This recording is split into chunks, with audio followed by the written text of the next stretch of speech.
walang nagsusupport sa'kin, walang sponsor financially pagdating sa medication ko.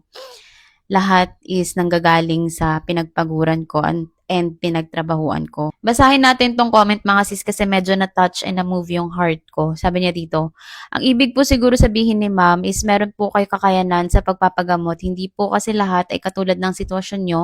Magaan, may support financially. Tama naman po number one si Lord pero syempre kailangan din po ng pera. Kaya kung walang pera, deads na talaga. Ayun lang po. Praise God. Praise God sa kanyang provision sa buhay ko mga sis. And para lang malaman nyo mga sis, ako ay self-supporting. So wala akong financer, walang nagsusupport sa akin, walang sponsor financially pagdating sa medication ko. Lahat is nanggagaling sa pinagpaguran ko and pinagtrabahuan ko. Pero pagdating naman sa physical support, mental support, emotional support, nandyan yung family, partner, and loved ones ko. So, hindi madali ang buhay mga sis. Hindi madali ang sitwasyon ko. Araw-araw din akong lumalaban. And araw-araw akong nagdadasal and dumidiskarte at nagsusumikap para lang mairaos ko itong treatment and medication ko. And I understand mga sis and tama naman kayo talaga na kailangan ng pera. Malaking bagay ang pera.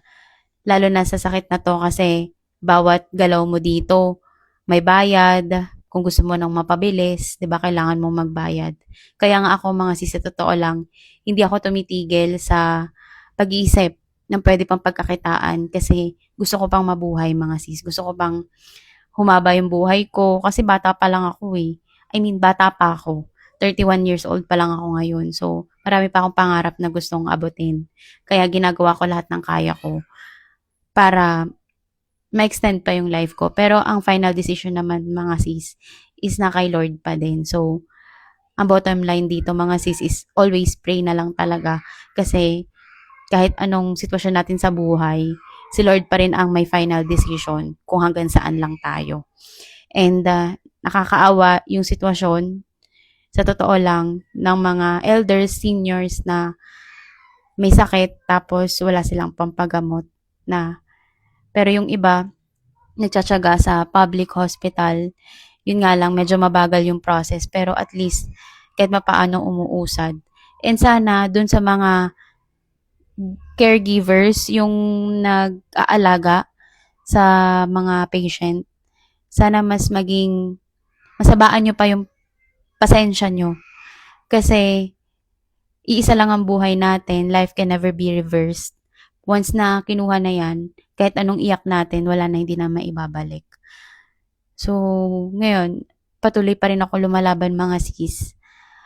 Iba-iba man tayo ng sitwasyon, ng kondisyon, ng edad, pero pare-parehas lang tayong lumalaban sa buhay.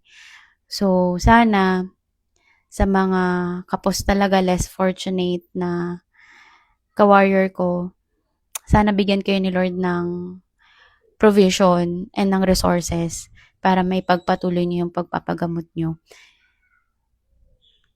Pray lang mga sis, always pray and gawin niyo kung ano yung kaya niyo.